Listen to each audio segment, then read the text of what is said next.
E queria, com grande satisfação, passar a palavra ao brasileiro da mesa, professor Hélio Gilbertais, presidente do IBRET e destacado livre-docente da Universidade de São Paulo.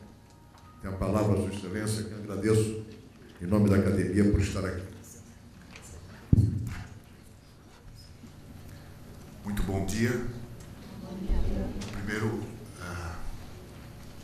dizer que para mim é uma honra, uma alegria estar aqui com vocês, apesar que eu acho que foi um convite meio temerário, né?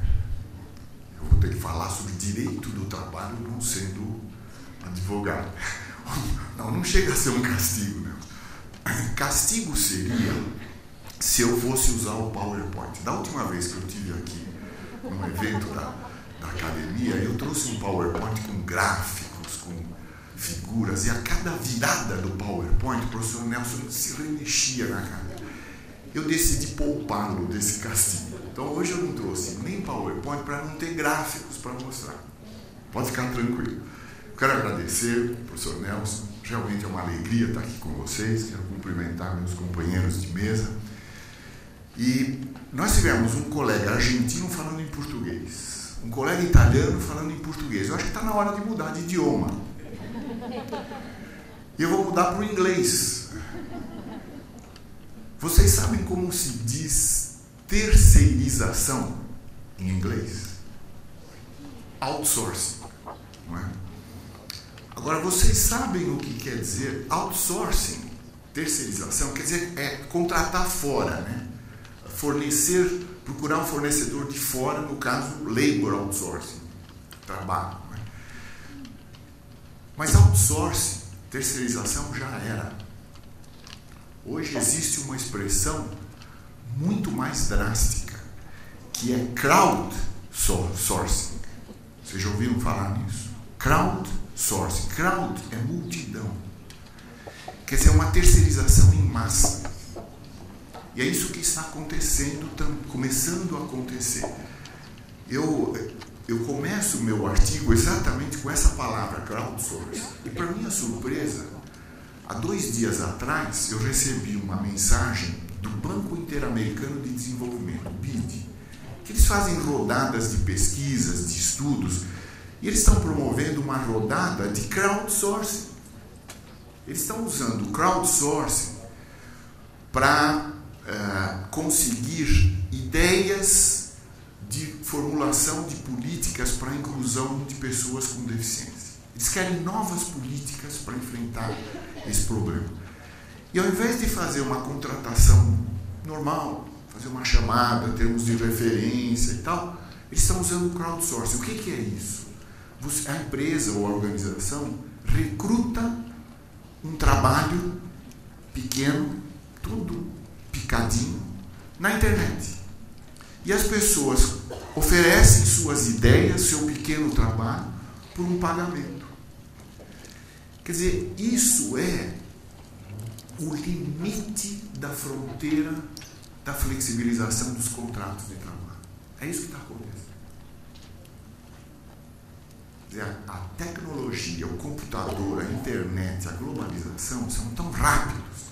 Eles criam novas formas de relações de trabalho que acaba havendo uma corrida desigual do direito do trabalho em relação a essa transformação. Então é uma corrida desigual. Não é? O direito do trabalho está olhando para essas coisas e está tentando capturar essas novas formas para o conceito de vínculo. Então a gente ouve falar, não, isso é trabalho autônomo dependente, subordinação, continuidade. Quer dizer, essa impressão, por favor, leve em conta que eu não sou advogado, não sou juiz. Talvez eu esteja falando aqui uma coisa não muito correta, mas a impressão que eu tenho é que o direito do trabalho está tentando aprisionar as novas formas de relações de trabalho para os seus velhos conceitos de proteção. E aí é uma corrida que ele vai perder. Então, é essa perplexidade que a gente está dividindo nesse momento. Como é que a gente evolui para novas formas de proteção ao trabalhador diante desse mundo, né, avassalador? Bom, o que um economista pode dizer a respeito disso? Como é que a economia pode ajudar a entender o que está acontecendo? Esse é o meu objetivo aqui hoje com vocês.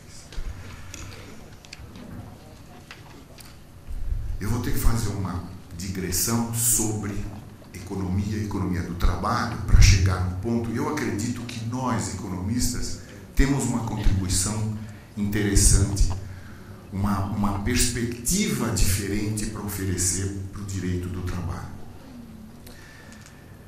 Eu vou fazer uma digressão, então, sobre a economia do trabalho. Primeiro ponto, os advogados, os juristas, quando falam em economistas, eles têm uma imagem de um economista que não corresponde à totalidade dos economistas e da economia. Na verdade, na economia, nós temos dois tipos. É muito simplório simplificar toda a riqueza das abordagens da economia, mas eu acho que se a gente conseguir separar em dois tipos, a gente consegue perceber a principal diferença entre os dois campos.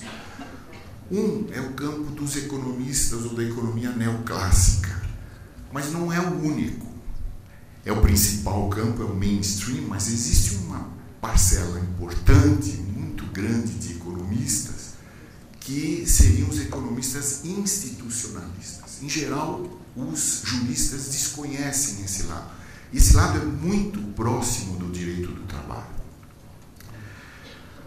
Essa divisão entre os economistas, ela existe desde o começo da economia. Os clássicos, quando você vai para os clássicos e olha o que eles tinham a dizer sobre o mercado de trabalho, essa divisão está lá.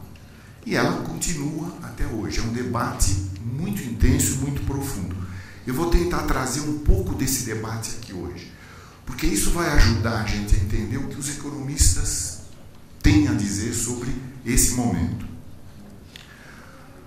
Os neoclássicos, como vocês sabem, são economistas que privilegiam o mercado. E o mercado é uma instituição, para os neoclássicos, que consegue resolver todos os problemas econômicos.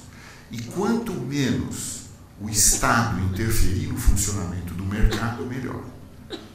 Então, deixa o mercado trabalhar, porque o mercado, funcionando dentro dos pressupostos em que ele deveria funcionar, ele promove a concorrência, a competição entre os agentes econômicos, e isso leva à eficiência, ao bem-estar, à maximização da produção.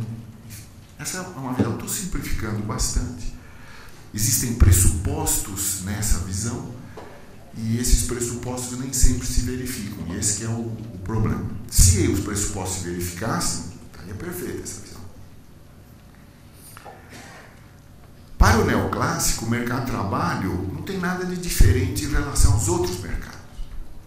É igual, as forças da oferta e da demanda estão lá no mercado de trabalho, o que é verdade, mas não há nada de diferente. Então, o neoclássico em si, ele não aceita de bom grado qualquer regulação, e muito menos a regulação no mercado de trabalho. O papel da competição é fundamental. Os institucionalistas já têm uma visão diferente. Primeiro, para eles, esse mercado tem as leis da oferta e da demanda, mas é um mercado diferente, porque o trabalho não pode ser confundido com mercadoria. Estamos falando de gente, então a gente precisa olhar uma visão um pouco diferente. Segundo, a competição no mercado de trabalho, ela pode ser destruidora, ela pode levar ao fundo do poço. Então a gente precisa disciplinar essa competição, portanto, regular. E terceiro, para os institucionalistas, existe uma desigualdade de poder. O trabalhador não tem o mesmo poder da empresa, mais uma razão para a regulação. As formas de regulação variam, né? Em geral, os institucionalistas preferem a negociação à legislação, mas eles preconizam também alguma legislação. Então, de um lado, você tem economistas que não aceitam a regulação, e do outro, você tem economistas que pedem regulação no mercado de trabalho. Para os institucionalistas, além da regulação, o Estado tem um papel importante. O Estado tem que buscar o pleno emprego. Tem que usar a política econômica para buscar o pleno emprego e, com isso, promover o emprego e o salário. O salário vai junto quando você tem pleno emprego. Então, são dois campos que discordam na base. E essa discordância, ela se verifica em diversos fatos do mercado de trabalho. Eu vou aqui me reportar, basicamente, a diferenciais de salário. O que causa diferenciais de salário? Várias coisas. Por exemplo, discriminação, no caso, discriminação contra as mulheres. Então, os institucionalistas, eles propõem proteção à mulher, porque ela é discriminada no mercado de trabalho. Os neoclássicos vão explicar que a discriminação no mercado de trabalho se deve muito mais à própria mulher do que à empresa. Porque a mulher, como tem outras necessidades na sua vida diferentes do homem, a mulher é a principal responsável pela criação dos filhos, ela vai investir menos na sua carreira, vai ser menos produtiva e por isso ela vai ganhar menos do que o homem. Eu não estou defendendo essa função, mas esse é o debate. Há um debate muito grande sobre causas de discriminação contra minorias, de discriminação étnica, e vai mais ou menos por aí. Agora, o grande debate, que é o que nos interessa aqui, é o debate sobre a discriminação, sobre as diferenciais de salário causados não por essas razões, mas simplesmente pela produtividade do trabalhador. E aí os dois lados concordam que o salário está ligado à produtividade, ele reflete a produtividade.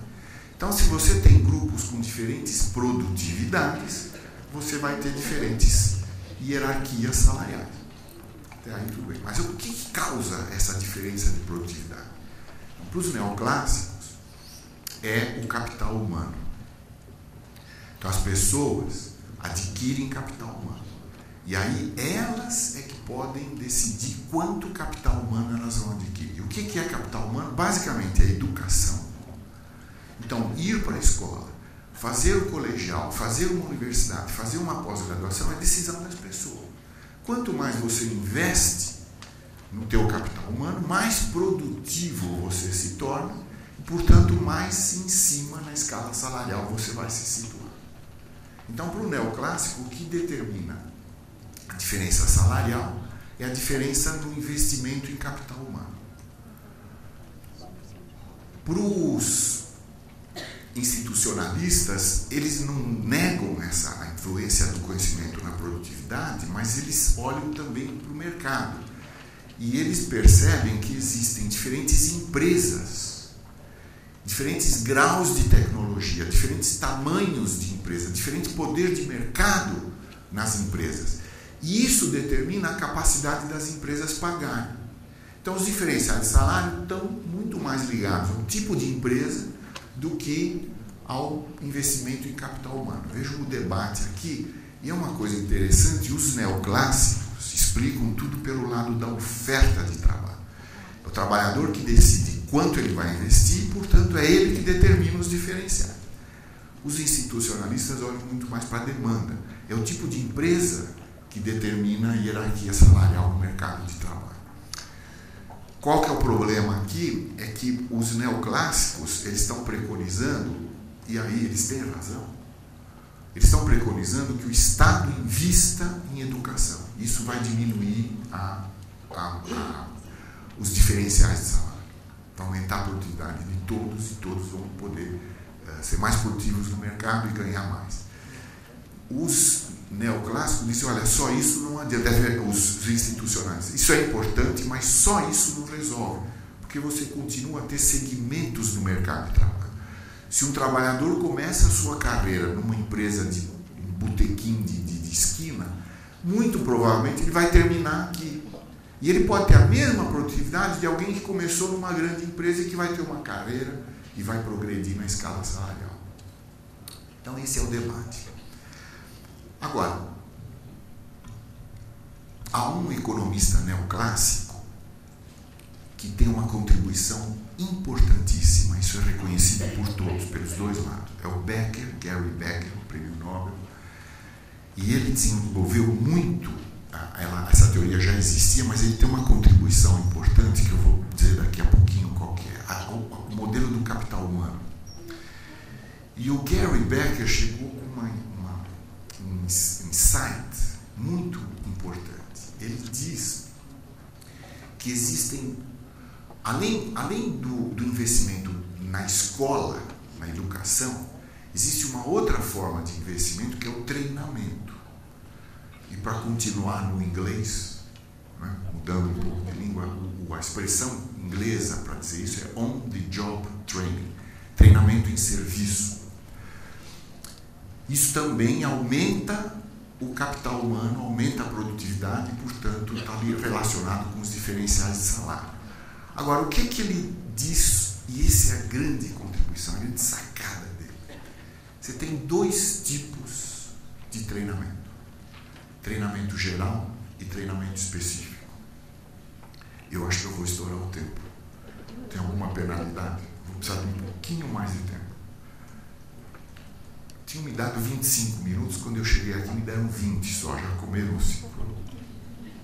Mas eu vou tentar terminar. Então, o Gary Becker diz que existem dois tipos de treinamento: o treinamento em conhecimento geral e o treinamento em conhecimento específico. O que é o conhecimento geral? É um conhecimento que eu adquiro, uma habilidade que eu adquiro que eu posso usar em qualquer empresa. Eu sou treinado numa empresa para fazer alguma coisa, mas aquilo que eu adquiri vale no mercado, há mercado para aquele conhecimento. Eu posso aplicar numa outra empresa, de outro setor, de outro segmento. O treinamento específico já é alguma coisa que aumenta a minha produtividade só no lugar onde eu sou treinado. Vou dar 2 exemplos para vocês. Imagine um operador de máquina, de tanto que ele trabalha com aquela máquina, ele sabe que quando a máquina começa a fazer um barulhinho, um chiadinho, ela vai quebrar daqui a 1 hora. Então, quando ele ouve aquele chiadinho, ele para a máquina, chama a manutenção e evita um prejuízo grande para a empresa. Isso é conhecimento específico. Se ele for operar uma outra máquina numa outra empresa, ele não conhece o chiadinho da outra máquina, ele não vai poder prever. Um outro exemplo, um vendedor. Vendedor é uma habilidade geral. Uma pessoa que é bom vendedor, ele vende Bíblia e vende escova de dente de porta em porta. Se ele é bom vendedor, ele vende. Agora, quando ele é um vendedor de uma empresa, um representante de uma empresa e cobra um determinado setor, aí ele começa a desenvolver um conhecimento específico sobre aquela clientela. Ele percorre rotineiramente os mesmos clientes, conhece as pessoas pelo nome, sabe dos problemas familiares, sabe das questões que estão afligindo, e ele conversa com as pessoas, como é que a sua sogra melhorou, tal. E ele sabe exatamente o que cada cliente compra. E às vezes o cliente faz um pedido e esquece daquilo, ele vai lembrar, escuta, você não pediu isso, você não precisa. Então, esse conhecimento específico, se ele sair dessa empresa e for vender qualquer outra coisa numa outra clientela, ele perdeu esse conhecimento específico. Então, essa é a distinção que o Gary Becker fez. Você tem 2 tipos de conhecimento, o geral e o específico. Quando a empresa precisa investir com seus trabalhadores na especificidade do conhecimento, isso induz vínculos de longo prazo. Eu não preciso de direito do trabalho para isso, não preciso de lei. Porque se a empresa vai investir naquele trabalhador, é para ele aprender a fazer aquele serviço e ficar muito tempo. E o trabalhador, ao investir nessa empresa, também quer ficar muito tempo, porque ele sabe que aquilo que ele aprendeu aqui não tem serventia no mercado lá fora. Então, a existência de conhecimento específico induz o vínculo de longo prazo, induz o compromisso, a lealdade. O interessante é que, do lado dos institucionalistas, você tem um outro conceito que foi inicialmente formulado para combater a ideia do capital humano. Mas, para nossa surpresa, esse outro conceito acaba convergindo com o Gary Becker. Qual que é o conceito? É o conceito do mercado interno do trabalho. As empresas, as grandes empresas em geral, elas se organizam como um mercado interno do trabalho. A pessoa entra aqui embaixo e a empresa oferece uma perspectiva de carreira. E essa empresa se caracteriza por diversas regras, e uma das mais importantes é que ela favorece o tempo de serviço. Então, tem mais direitos quem tem mais tempo de serviço. Quem é que escolhe as férias em primeiro lugar? Os mais antigos. Quem é que é consultado para fazer ou não fazer horas extras em primeiro lugar? Os mais antigos. Por quê?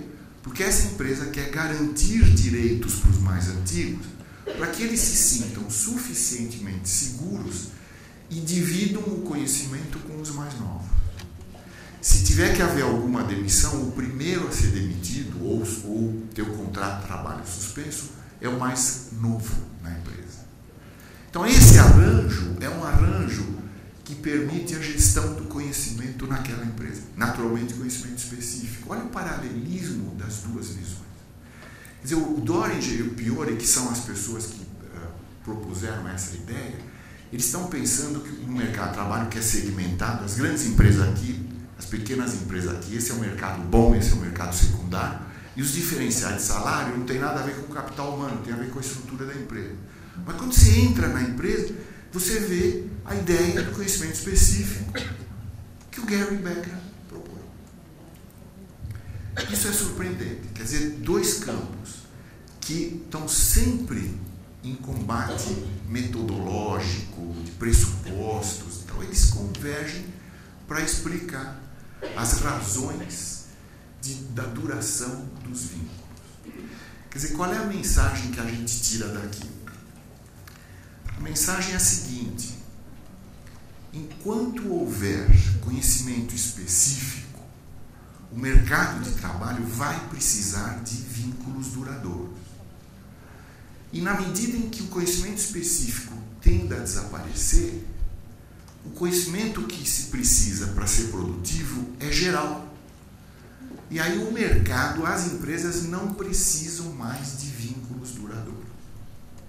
A impressão de um leigo em direito do trabalho é a de que talvez os juristas, o direito do trabalho não tinha percebido essa diferença. E o que a gente percebe é que essa necessidade de proteção do vínculo duradouro, que é uma coisa natural, onde você tem conhecimento específico, o direito do trabalho tenta trazer para todo o resto do mercado de trabalho. Eu acho que esse é o grande conflito que existe.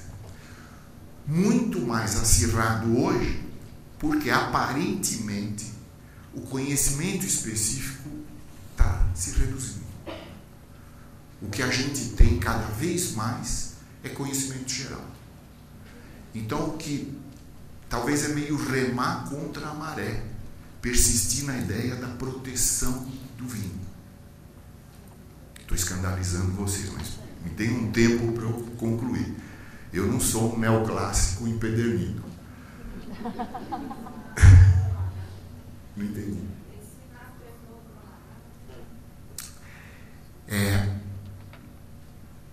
Isso é novo? Isso não é novo. O próprio direito do trabalho já lida com essa coisa há muito tempo. Existem mercados em que o conhecimento é absolutamente geral e não há vínculos. E o direito do trabalho opera nesses mercados e protege os trabalhadores. Um exemplo: o trabalhador avulso. Carregar ou descarregar navios, carregar ou descarregar caminhões, é um trabalho que não exige nenhum conhecimento específico. Na verdade, é um trabalho eminentemente físico, mas hoje nem tão físico ele é, porque há automação nos portos.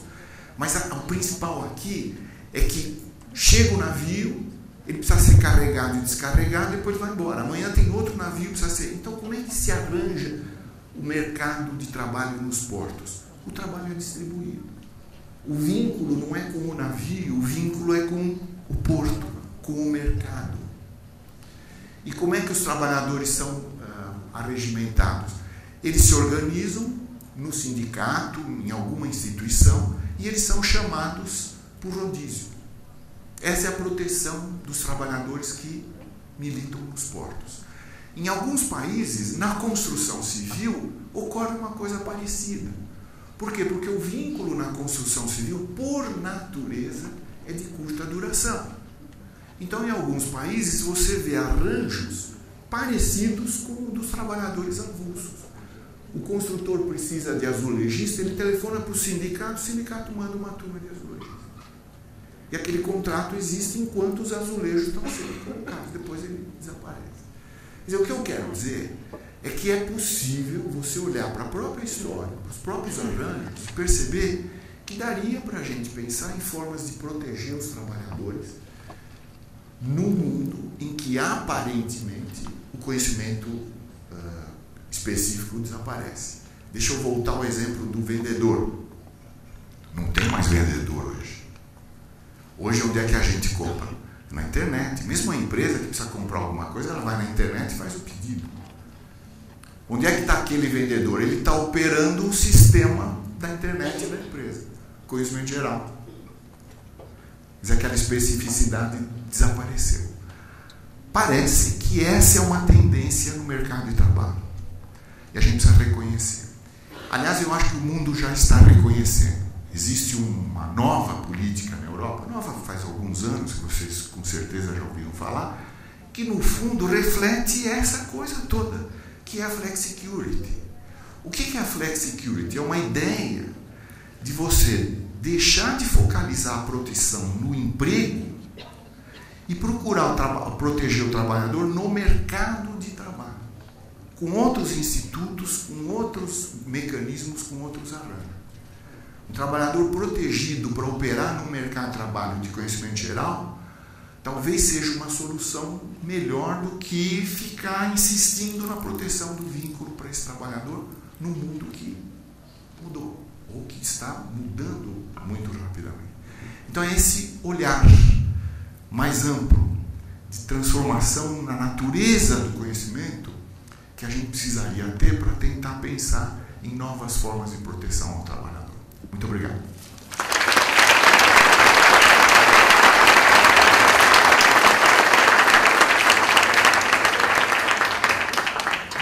Em nome da academia, eu quero agradecer ao professor Hélio Pestein pelas lições dessa visão econômica do mundo do trabalho, essa crise do conhecimento,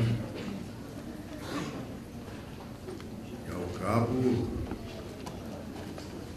verifica, não é uma garantia de direitos trabalhistas, mas é uma garantia do próprio trabalho.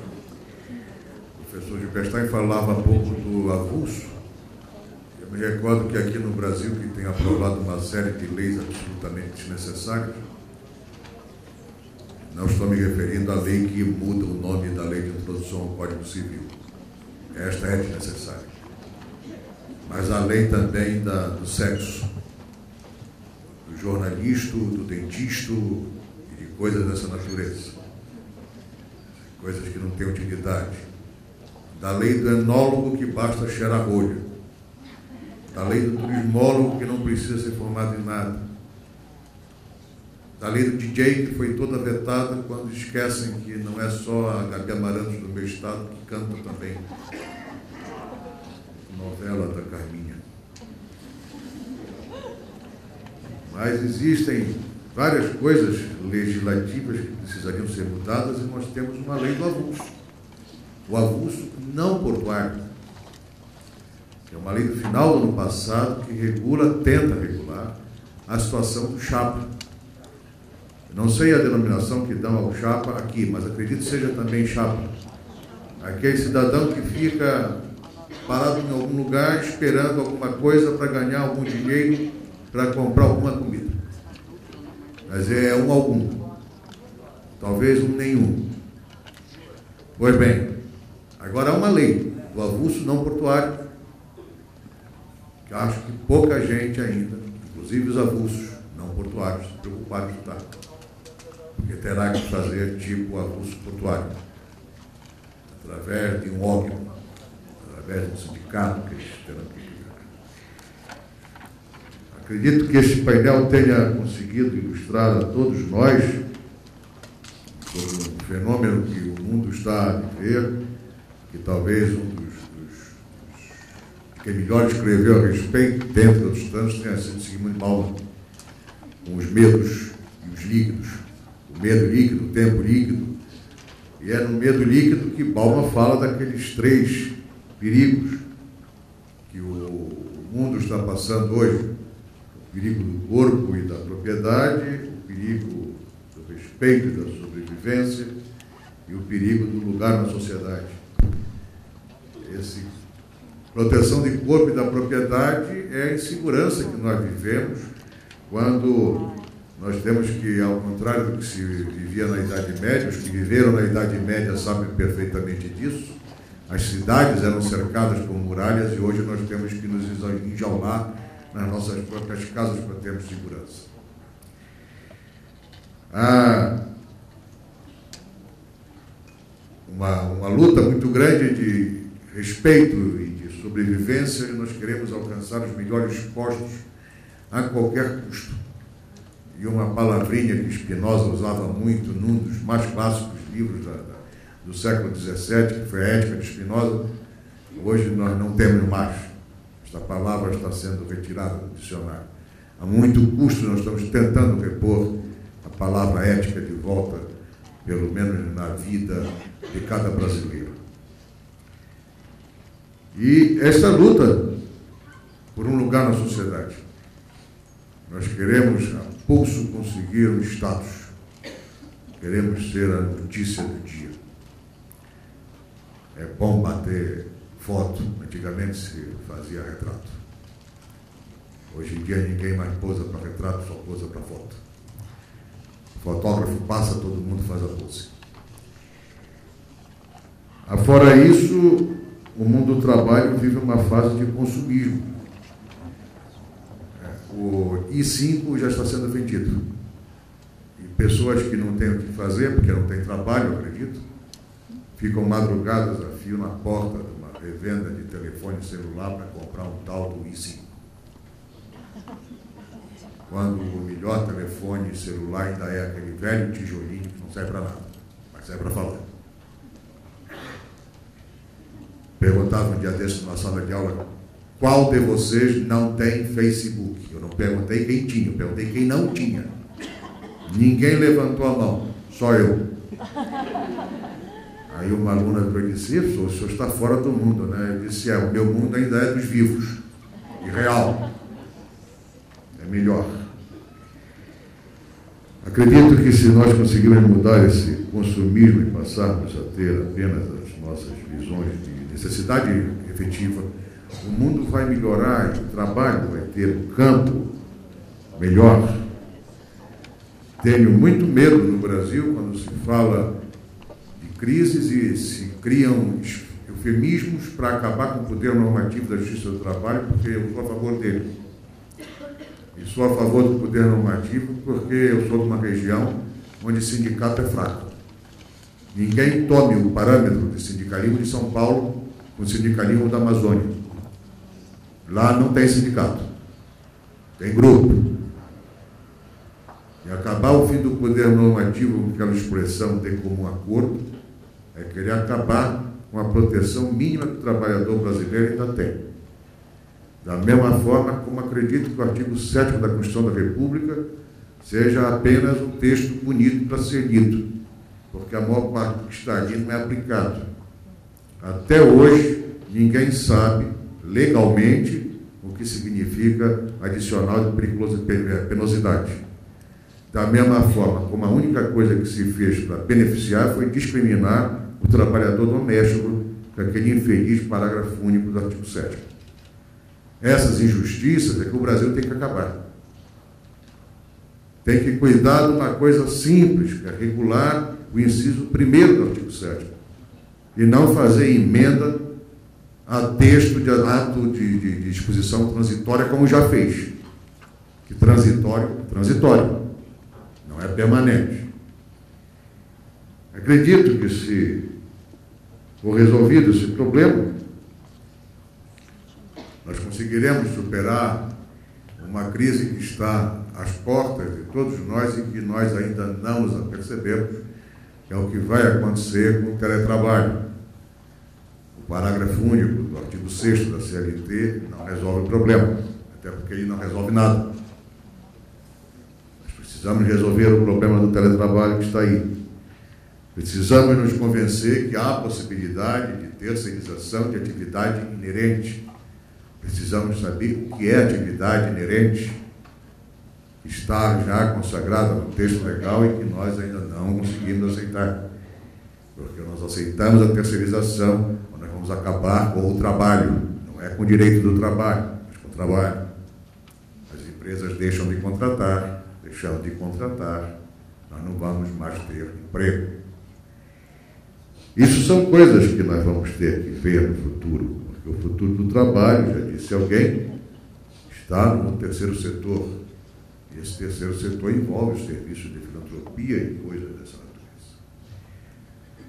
Há um tempo atrás eu li um livro escrito a 4 mãos, de Povestic e Henri Jouvin, onde no capítulo que Henri Jouvin encerra, ele dizia: não se esqueça de fechar a janela para que a luz do dia não nos incomode. É porque hoje em dia, com esse mundo virtual que nós passamos a viver, até a luz do dia nos incomoda quando nós estamos com o nosso computador à frente. Nós não queremos o contato com pessoas, nós ficamos mais felizes com o contato virtual. O calor do computador é muito mais ameno que o calor humano. Isso é ruim. E quando me perguntaram sobre isso, eu mencionava esta frase da entrevista que dei na revista de Brasília, que me perguntaram acerca disso, e eu usei essa frase de Jouvin. Fecha a janela para que a luz do dia não nos incomode, e nós precisamos mudar esta frase. E precisamos dizer: abra a janela para que a luz do dia não nos incomode, para que nós sejamos iluminados por essa luz para tentar encontrar um novo rumo para sair das eternas crises que se vivem no direito do trabalho. Eu agradeço ao professor Alberto Leve, que veio da sua Modena para cá. Agradeço ao professor Hugo Roberto Massuete, que deixou o Pampa, o frio de Buenos Aires, para o frio de São Paulo. Agradeço ao professor Gilberstein, que saiu das suas atividades econômicas para as atividades jurídicas e nos abrilhantou com essa esperança de dias melhores para o mundo do trabalho. E ao professor Manriche, ao professor Ione, e ao professor Florindo, pela generosidade de me chamarem para presidir este painel, sobretudo a paciência dos senhores que estão a nos ouvir. Muito obrigado.